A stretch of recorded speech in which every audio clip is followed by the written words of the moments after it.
Assalamualaikum warahmatullahi wabarakatuh. Di sini saya akan menjelaskan materi mengenai pemahaman guru BK terhadap peserta didik. Pemahaman peserta didik, pengertian pemahaman. Di dalam Kamus Besar Bahasa Indonesia yang diterbitkan Departemen Pendidikan dan Kebudayaan dikatakan bahwa pemahaman adalah mengerti benar atau mengetahui benar. Pemahaman yang diartikan menguasai sesuatu dengan pikiran.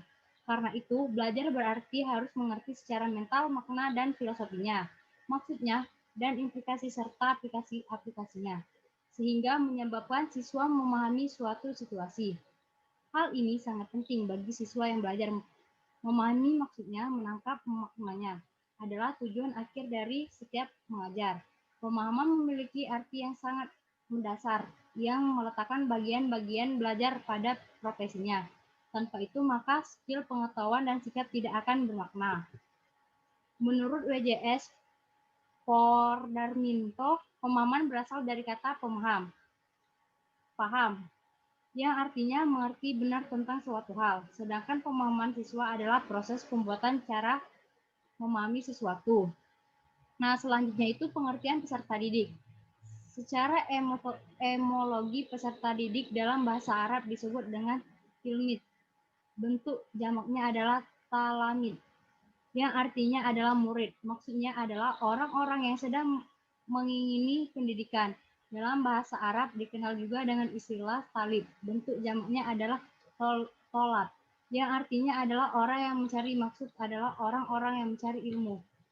Selanjutnya, secara lebih detail, para ahli mendefinisikan peserta didik sebagai orang yang terdaftar dan belajar di suatu lembaga sekolah tertentu, atau peserta didik merupakan orang yang belum dewasa dan memiliki sejumlah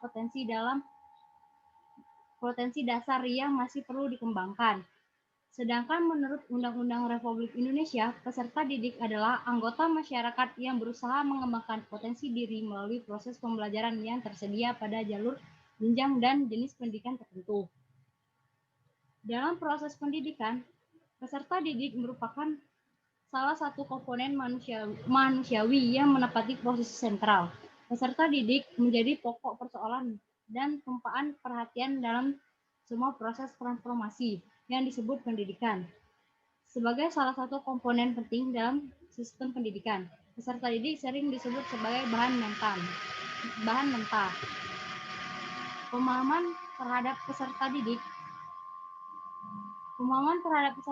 merupakan salah satu kompetisi pedagogik yang harus dimiliki guru. Sedikitnya ada empat hal yang harus dipahami guru dari peserta didik, yaitu tingkat kecerdasan, kreativitas, cacat fisik, dan perkembangan kognitif. Materi selanjutnya mengenai aspek-aspek yang harus dipahami guru BK terhadap peserta didiknya. Yang pertama, aspek fisik. Peserta didik konseling SMA berada pada masa remaja madya yang telah mencapai kematangan fisik, diantaranya perubahan bentuk tubuh, ukuran tinggi, berat badan, dan proporsi muka, serta badan yang tidak lagi menggambarkan anak-anak. Hal ini ditunjukkan dengan terbentuknya fisik khas laki-laki dan perempuan. Perkembangan fisik yang telah sempurna diiringi dengan perkembangan psikoseksual dengan kematangan organ-organ seksual. Mereka menjadi lebih memberikan perhatian terhadap penampilan fisiknya serta mulai tertarik pada lawan jenisnya. Yang kedua itu aspek kognitif. Perkembangan pemikiran peserta didik atau konseling mulai menunjukkan kemampuan berpikir logis yang lebih baik. Mereka mulai mampu berpikir yang menghubungkan sebab dan akibat dari kejadian-kejadian di lingkungannya. Yang ketiga itu aspek sosial. Pada aspek sosial, peserta didik atau konseling mulai tumbuh kemampuan memahami orang lain. Kemampuan ini mendorongnya menjalin hubungan sosial dengan teman sebaya. Mereka menjalin hubungan pertemanan yang erat dan menciptakan identitas kelompok yang khas. Yang ketiga itu aspek emosi. Peserta didik atau konseling SMA merupakan kelompok usia remaja yang digambarkan dalam keadaan yang tidak menentu, tidak stabil, dan emosi yang meledak-ledak. Meningginya emosi terjadi karena adanya tekanan tuntunan sosial terhadap peran-peran baru selainnya orang dewasa. Nah, yang kelima itu aspek moral. Melalui pengalaman berinteraksi sosial dengan orang tua, guru, dan teman sebaya atau orang dewasa lainnya, tingkat moralitas peserta didik konseling atau konseling SMA sudah lebih matang jika dibandingkan dengan usia anak atau remaja awal. Mereka sudah lebih mengenal nilai-nilai moral atau konsep moralitas, seperti kejujuran, keadilan, kesopanan, dan kedisiplinan. Peserta didik atau konseling sudah dapat menginternalisasikan penilaian-penilaian moral dan menjadikan sebagai nilai pribadi. Yang keenam itu aspek religius. Pada tahap usia ini, peserta didik sudah lebih matang dalam meyakini dan melakukan ibadat sesuai aturan agamanya. Dalam kehidupan beragama, peserta didik sudah melibatkan diri ke dalam kegiatan-kegiatan keagamaan.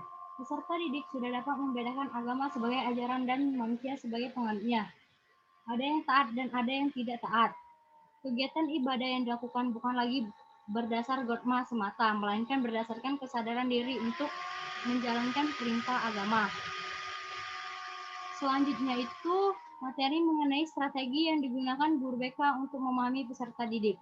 Menurut Ahmad Dutika, ia berpendapat bahwa strategi adalah suatu pola yang direncanakan dan ditetapkan secara sengaja untuk melakukan kegiatan atau tindakan. Strategi mencakup tujuan kegiatan, siapa yang terlibat dalam kegiatan, isi kegiatan, proses kegiatan, dan saran penunjang kegiatan. Strategi yang diterapkan dalam layanan bimbingan dan konseling disebut dengan strategi layanan bimbingan dan konseling. Strategi bimbingan layanan dan konseling dapat berupa konseling individual, konsultasi, konseling kelompok, bimbingan kelompok, dan pengajaran remedial. Berpatokan pada kutipan di atas, dapat dipahami bahwa strategi konseling atau strategi layanan bimbingan dan konseling merupakan suatu pola yang telah direncanakan dan ditetapkan secara sengaja untuk melakukan layanan bimbingan dan konseling. Kegiatan ini berguna untuk mengentaskan masalah yang dialami oleh peserta didik dan hal ini disesuaikan dengan masalah yang dialaminya. Strategi guru BK adalah usaha-usaha yang ditempuh guru dalam pelaksanaan pelayanan bimbingan berupa bantuan untuk peserta didik baik secara perorangan maupun kelompok agar mampu tumbuh dan berkembang secara mandiri dan bidang kehidupan pribadi maupun sosial. Di sekolah, strategi guru bimbingan dan konseling sangatlah besar berpengaruh dalam proses pendidikan. Strategi guru bimbingan dan konseling di sekolah adalah sebagai berikut. Yang pertama, berusaha menciptakan situasi sekolah yang dapat menimbulkan rasa betah bagi siswa. Yang kedua, memahami siswa secara menyeluruh baik prestasi belajar, sosial maupun seluruh aspek pribadinya. Yang ketiga itu pelaksanaan program bimbingan dan konseling yang sebaik-baiknya. Yang keempat, membina hubungan yang baik antara sekolah dengan orang tua, siswa, dan masyarakat. Itulah materi yang dapat saya sampaikan. Jika ada kata-kata yang salah, saya mohon maaf. Kepada Allah saya mohon ampun. Saya akhiri. Wassalamualaikum warahmatullahi wabarakatuh.